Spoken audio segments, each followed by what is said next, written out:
क्या उल्फुल बके जा रही हो? मेरी नरमी का नाजायज फायदा उठा रही हो तुम? उतार ले अपना गुस्सा मुझ पे। सबसे कमजोर तो मैं ही हूँ इस घर में। जुनैद, अगर मुझे आपका ये रूप पहले पता होता ना, मैं आपसे कभी शादी ना करती। तो अब भी क्या बिगड़ा है? ले लो तलाक मुझसे, जाओ अपनी माँ के घर।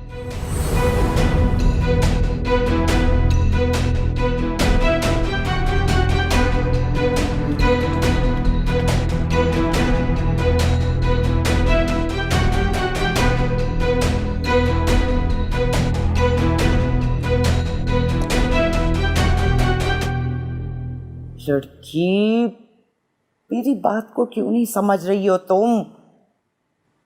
इस दौर में जुनैद जैसा हीरा लड़का मिलना नामुमकिन है।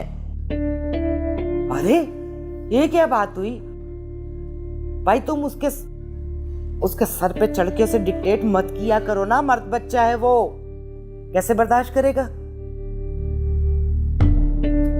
ऐसे नहीं चलता। जाओ जाके उससे माफी मांगो। सबा, मेरी बात सुनो, जाके सॉरी करो, फिर मुझे कॉल करो, ठीक है?